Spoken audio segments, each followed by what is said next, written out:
RCB అంటే బలం. అందరూ ఇష్టపడే టీం ఆర్సీబీ. ఐపీఎల్లో మాస్ ఫాలోయింగ్ ఉన్న ఫ్రాంచైజీ. కానీ సమస్య ఏంటంటే ఇంతటి క్రేజ్ ఉన్నప్పటికీ ఒక్కటంటే ఒక్క కప్ కూడా గెలవలేకపోయింది.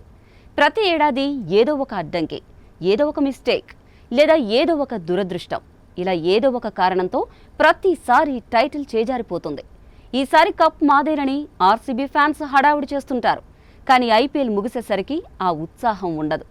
ఎందుకంటే ఓడిపోతారు. ప్రతి ఏడాదిలాగే ఈ సీజన్కి ముందు కూడా ఆర్సీబీ గురించి విపరీతంగా చర్చ జరుగుతోంది. కోహ్లీ ట్రోఫీ అందుకుంటాడా అన్న దానిపై డిబేట్ నడుస్తోంది. ఇదే సమయంలో తెలుగు క్రికెటర్ అంబటి రాయుడు సీన్లోకి దిగాడు. ఆర్సీబీ ఫ్యాన్స్కు గట్టి కౌంటర్ ఇచ్చాడు. ఛాంపియన్స్ ట్రోఫీ సెలబ్రేషన్స్ తర్వాత ఐపీఎల్ గురించిన ఓ చర్చ జరిగింది.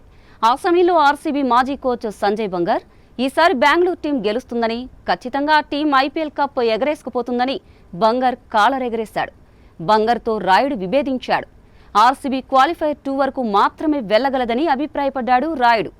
నిజానికి ఆర్సీబీకి కప్ గెలిచే సత్తా ఉంది. కానీ కీలక దశలో ప్రెజర్కు తట్టుకోలేకపోయే టీం అది. స్టార్ ప్లేయర్స్ ఉన్నా రిజల్ట్ మాత్రం జీరో. అందుకే ప్రతి ఏడాది ఆర్సీబీ హార్డ్ కోర్ ఫ్యాన్స్కు తీవ్ర నిరాశే మిగులుతోంది.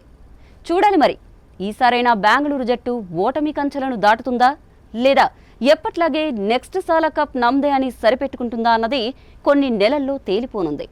ఓవైపు ఫ్యాన్స్ మాత్రం చాలా కాన్ఫిడెంట్గా ఉన్నారు. అటు రాయుడు లాంటి మాజీ క్రికెటర్స్ మాత్రం ఆర్సీబీకి అంత సీన్ లేదంటున్నారు. మరి మీ అభిప్రాయం ఏంటి? ఆర్సీబీ ఈసారి టైటిల్ కొడుతుందా, లేక మళ్ళీ పాత కథే రిపీట్ అవ్వనుందా? మీ అభిప్రాయాన్ని కామెంట్ చేయండి.